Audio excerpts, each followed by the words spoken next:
कहानी की शुरुआत में हम देखते हैं कि नासा के एक स्पेस कैप्सूल की क्रैश लैंडिंग हुई। उसके अंदर एस्ट्रोनॉट सैम मौजूद थी। रेस्क्यू टीम ने उसे तुरंत बाहर निकाल कर एक बोट पर बैठाया और हॉस्पिटल ले गए। थोड़ी देर बाद जब सैम होश में आई तो उसे बहुत चक्कर आ रहे थे। उसने आसपास देखा तो एक पेन हवा में तैरता हुआ दिखाई दिया। जब उसने उसे छूने की कोशिश की तो कुछ लोग अचानक कमरे में आ गए और जब उसने दोबारा पेन को देखा तो वो ट्रे पर पड़ा था। फिर अचानक ही उसे उल्टी आने लगी। डॉक्टर ने समझाया कि तुम्हारी जैसी हालत है उसमें वहम हो जाता है, बहुत नॉर्मल है। उन्होंने सैम से कुछ सवाल किए ताकि उसकी मानसिक हालत को समझा जा सके। जब सैम ने पेन के बारे में बताया तो डॉक्टर्स कहने लगे कि इतने समय से तुम बिना ग्रेविटी के जी रही थी, चीजों को तैरता देखने की तुम्हें आदत हो गई है, इतनी चिंता मत करो। उसका हाथ थोड़ा सूजा हुआ था पर टूटा नहीं था, शायद लैंडिंग के समय चोट लग गई होगी। उन्होंने सैम से पूछा कि हुआ क्या था। सैम ने बताया कि मिशन कंट्रोल ने मुझे एक स्पेसिफिक लोकेशन बताई थी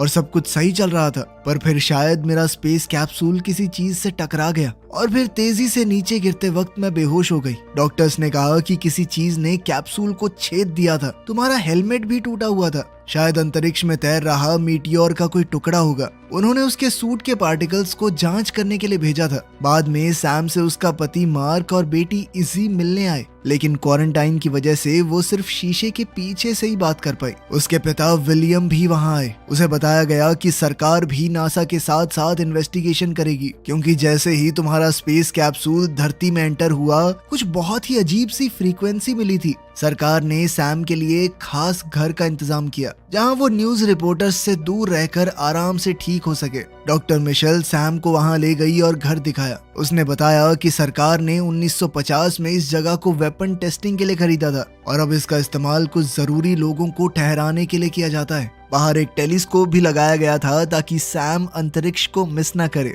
जब सैम ने टेलीस्कोप का इस्तेमाल करना चाहा तो एक तेज आवाज हुई और उसके सर में दर्द होने लगा। साथ ही उसे कुछ अजीब तस्वीरें दिखने लगी। मिशेल ने उसे संभाला और कहा कि ये सब कुछ आम है। उसने सैम से कहा कि अगर नाक से थोड़ा बहुत खून आए, अजीबोगरीब चीजें तैरती हुई दिखें तो ज्यादा ध्यान मत देना। तुम्हें ठीक होने में थोड़ा समय लगेगा, थोड़ा आराम करो। 2 महीने बाद तुम्हारा टेस्ट होगा, उसके बाद ही अगला मिशन मिलेगा। हर रोज डॉक्टर्स उसे सुबह सुबह चेक करने आते थे।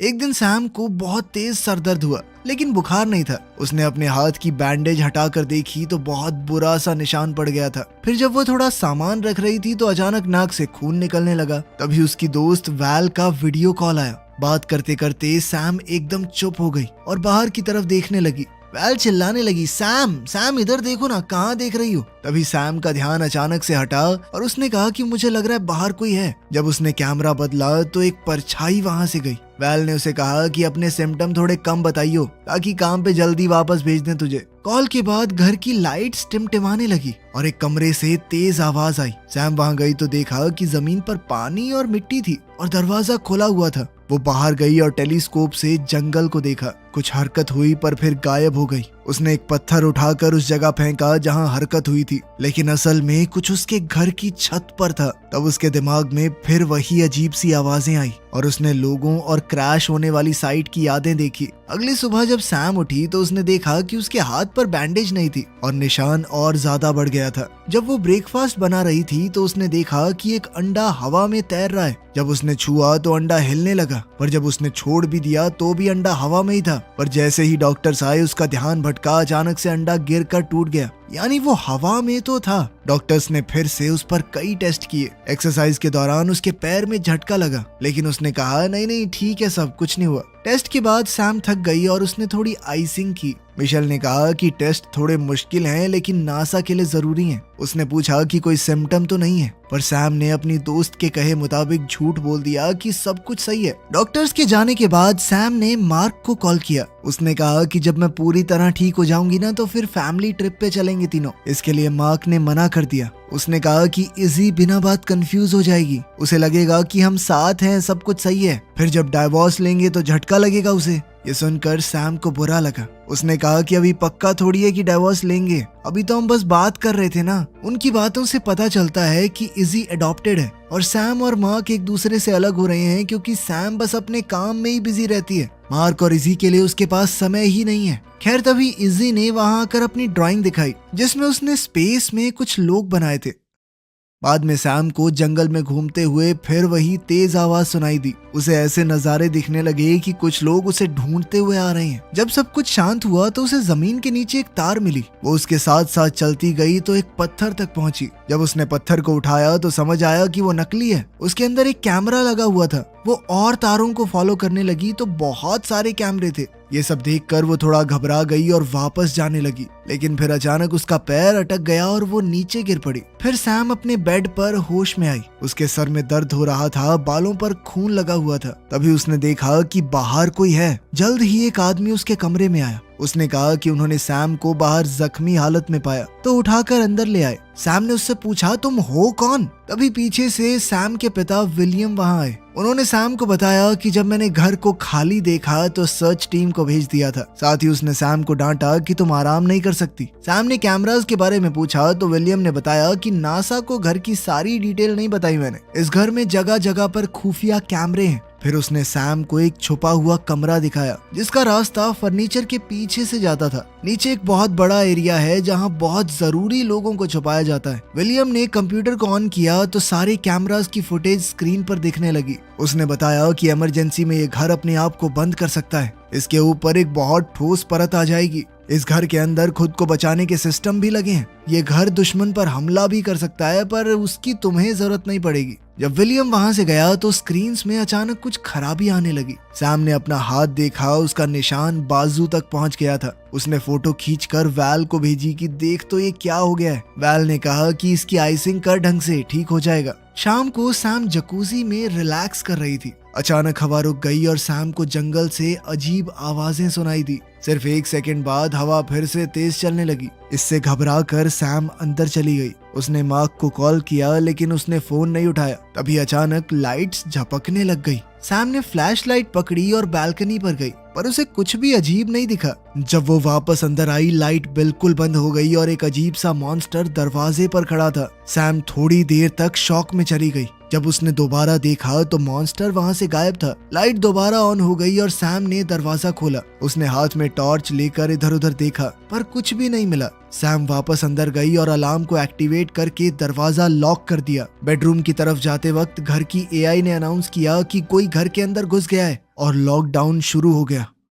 मेटल पैनल्स ऊपर उठकर सारे दरवाजे और खिड़कियों को बंद करने लगी और अब सैम अंदर ही लॉक हो गई। उसने तुरंत अपने फोन से कॉल करने की कोशिश की, पर फोन में टावर नहीं आ रहे थे। फिर वही तीखी चीखने की आवाज उसके कानों को दुखाने लगी। सैम ने पीछे से आवाज सुनने पर मुड़कर देखा, पर वहाँ कुछ भी नहीं था। पास के कमरे से दहाड़ने की आवाज आई और सैम डरी हुई नीचे की तरफ भाग गई। वो क्रीचर बड़ी तेजी से उसकी तरफ बढ़ रहा था। आवाजें भी बढ़ने लगी तो सैम लाइट के स्विचेस के पास गई और सारे बटन दबा दिए, पर कुछ नहीं हुआ। बाहर निकलने के दरवाजे भी नहीं खुले। तभी कमरे के दरवाजे का हैंडल हिलने लगा, पर जैसे ही सैम ने फ्लैश लाइट ऊपर डाली वो रुक गया। कुछ देर बाद सैम ने दरवाजा खोला और बाहर चेक करने लगी और खिड़की के पास रखा एक पौधा हिलने लगा। सैम ने अब तो डर कर वो टॉर्च भी गिरा दी। उसने हड़बड़ाकर जल्दी से टॉर्च वापस उठाई और प्लांट को देखा। तभी एक अजीब से हाथ ने शीशे को छुआ और सैम चीख पड़ी। वो नीचे भाग गई और अपने पिता के दिखाए हुए बंकर एरिया में चली गई। अब वो कैमरास की मदद से बाहर देखने लगी।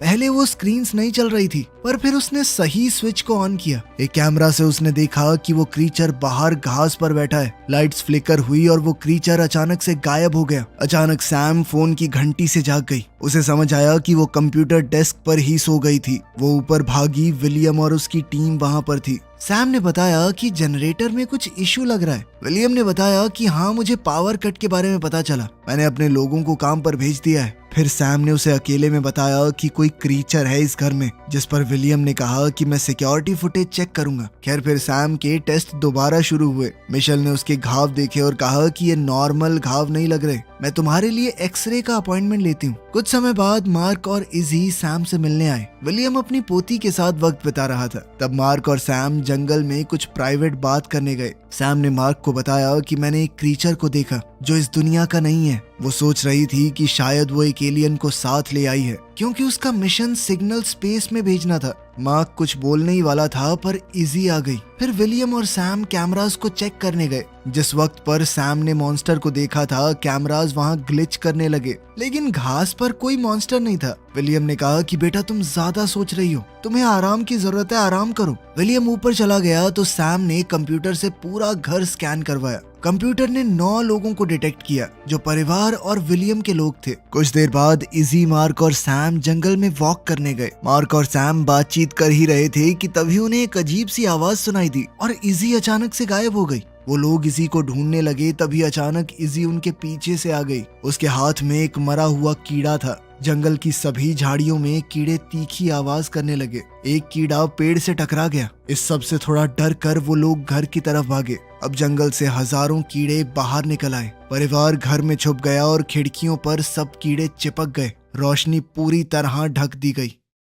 थोड़ी देर बाद कीड़े चले गए और खिड़कियों का शीशा बहुत चिपचिपा हो गया, लेकिन खिड़कियों के नीचे बहुत सारे कीड़े मरे पड़े थे। सफाई की टीम आ गई और नासा के ऑफिसर ने कहा कि ये चीज आम तो नहीं लग रही। सैम ने लैब से अपने कैप्सूल टेस्ट की अपडेट पूछी, लेकिन रिजल्ट अभी आए नहीं थे। मार्क और इजी अभी के लिए वहां से चले गए, पर मार्क ने कहा कि मैं रात को आऊंगा। फिर सैम को अपने पैर में कुछ अजीब सा लगने लगा। जब उसने जूता उतारा तो उसके नाखून से खून आ रहा था। बाथरूम जाकर उसने अपने मोजे उतारे तो देखा कि घाव पूरे पैर तक पहुंच चुका है। जैसे ही उसने नाखून को छुआ तो वो निकल गया और वो चीख पड़ी। उसने अपने पैर पर बैंडेज बांधी और बर्फ से थोड़ा सेका। अब लाइट्स फिर से झपकने लगी तो सैम ने एक टेबल दरवाजे के आगे लगा दिया। उसने इंटरनेट पर अजीब कीड़ों की घटनाओं के बारे में देखा। वहाँ उसे फोटोज में कुछ लोग दिखे जिनके शरीर पर बिल्कुल उसके जैसे निशान थे। उसे लगने लगा कि कुछ तो उसकी कमर पर रेंग रहा है, तो वो बाथरूम की तरफ भागी। शीशे में देखा तो हथेली से होते हुए वो घाव कंधे तक आ चुका है। लाइट्स फिर से झपझपाने लगी तो सैम अलार्म एक्टिवेट करके नीचे भागी।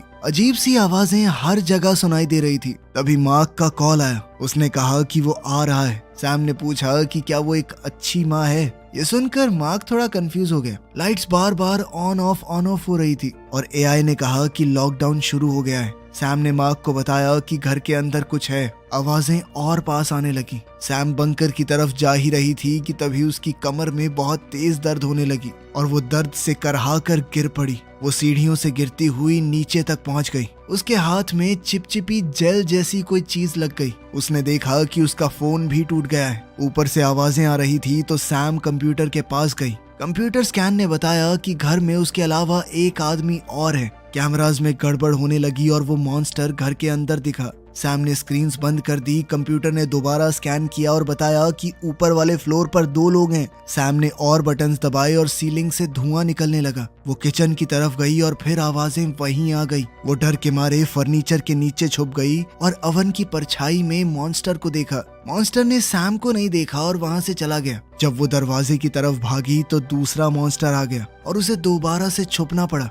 मॉन्स्टर जैसे ही गया तो सैम दरवाजे से भाग गई। सैम बाथरूम में छुप गई और फर्नीचर से दरवाजा रोककर बंद कर दिया। उसका घायल हाथ दर्द करने लगा। उसने बैंडेज उतारा तो उसकी स्किन पर अजीब सा कुछ लगा था। वहीं वो मॉन्स्टर्स दरवाजा तोड़ने की कोशिश कर रहे थे। इसके बाद सैम शावर एरिया में छुप गई। तभी उसकी नजर एक वेंट पर पड़ी। उसने तुरंत लात मारकर पैनल खोल दिया और अब वो उस वेंट के अंदर घुस गई। बाहर मार्क और इजी घर के पास पहुंचे। उन्होंने देखा कि बिल्डिंग लॉकडाउन में है। मार्क ने सैम को कॉल करने की कोशिश की पर कॉल नहीं लगा। इसीलिए वो उतरकर गाड़ी से बाहर आया और चेक करने गया। इजी ने आसपास कुछ देखा और वो अपने आप भागकर बाहर आई। मार्क उसके पीछे गया और उसने देखा कि इजी जंगल में दूर एक लाइट की तरफ उंगली दिखा रही है।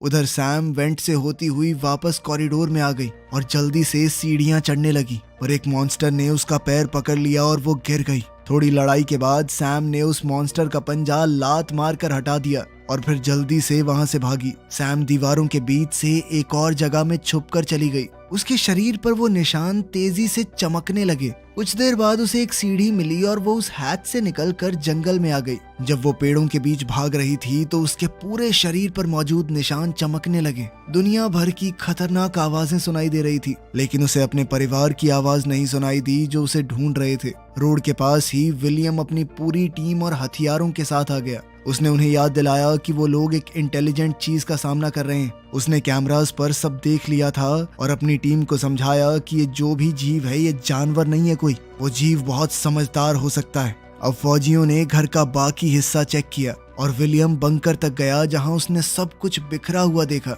जंगल में सैम जमीन पर गिर गई और मॉन्स्टर्स की आवाजें और करीब आई तो सैम उनसे अपनी जान की भीख मांगने लगी कि प्लीज मुझे छोड़ दो। अचानक एक क्रीचर ने उसके मुंह को हल्के से ऊपर उठाया और उसकी तरफ प्यार भरी नजरों से देखा। उस जीव ने अपनी भाषा में पूछा कि क्या तुम मुझे समझ सकती हो। सैम ये सुनकर हैरान हो गई क्योंकि वो हर एक शब्द को समझ पा रही थी। उस जैसे ही और क्रीचर्स आ गए। पहला क्रीचर बोला कि उन्होंने सैम को बहुत याद किया। सैम ने पूछा कि तुम हो कौन? क्रीचर ने कहा कि हम तुम्हारा परिवार हैं। इससे सैम बहुत कंफ्यूज हो गई तो उस जीव ने अपना माथा सैम के माथे पर रखा और कहा कि याद करो। अब सैम को पहले वाले विजन्स क्लियर याद आए। पता चला कि सैम खुद एक एलियन है और उसका परिवार बहुत साल पहले धरती पर क्रैश हुआ था। विलियम की टीम ने उन्हें पकड़ने की कोशिश की थी तो एलियंस भाग गए। इसी भागदौड़ में सैम अपने परिवार से अलग हो गई तो उसने एक डिवाइस का इस्तेमाल करके अपने शरीर को बदल दिया, इंसानी रूप ले लिया। जब विलियम ने उसे ढूंढा तो वो बिल्कुल एक छोटी सी बच्ची जैसी लगी। जब विलियम को इस छोटी बच्ची का कोई माँ बाप नहीं मिला तो उसे गोद ले लिया। उसके एलियन परिवार ने कभी उसे ढूंढना बंद नहीं किया। उन्हें पता था कि ये नकली रूप कुछ साल बाद खत्म हो जाएगा और वही लोग उसके कैप्सूल को छेड़ने आए थे। वर्तमान समय में मार्क और इजी जंगल में सैम को एलियंस से घिरा हुआ देखते हैं। इजी अपनी माँ का चमकता हुआ शरीर देखकर थोड़ा डर गई। सैम ने इजी को भरोसा दिलाया कि कोई तुम्हें नुकसान नहीं पहुंचाएगा। तभी विलियम वहां आ गया। उसने बताया कि मैं तो हमेशा से जानता था कि तुम क्या हो। उसने जानबूझकर सैम को एक एस्ट्रोनॉट बनाया और फिर उसे उस खास मिशन पर भेजा ताकि उसे देखकर उसका पूरा परिवार वहां आ जाए। अब वो सभी एलियंस को एक साथ पकड़ना चाहता था तो उसने अपनी टीम को कॉल किया। विलियम ने सैम से कहा कि अपने साथियों को बोल दो सरेंडर करने के लिए, लेकिन सैम ने मना कर दिया। जब विलियम ने बंदूक निकाली तो मार्क ने उसे जमीन पर गिराकर 2-3 मुक्के मार दिए। तभी सैम का इंसानी शरीर खत्म हो गया और वो पूरी तरह अपने एलियन रूप में आ गई। फौजी करीब आ रहे थे तो मार्क ने सैम से कहा कि अपनी जान बचाओ, भाग जाओ यहाँ से। इजी ने अपना हाथ बढ़ाया तो सैम ने अपने पंजे से उसका हाथ छुआ। फिर सैम अपने एलियन परिवार के साथ जंगल में भाग गई। जब तक फौजी वहां पहुंचे वो एलियंस एक बहुत ही चमकदार स्पेसशिप में पृथ्वी को छोड़कर भाग चुके थे। वीडियो पसंद आई तो लाइक कर देना, चैनल को सब्सक्राइब कर लेना। मिलते हैं अगली वीडियो में।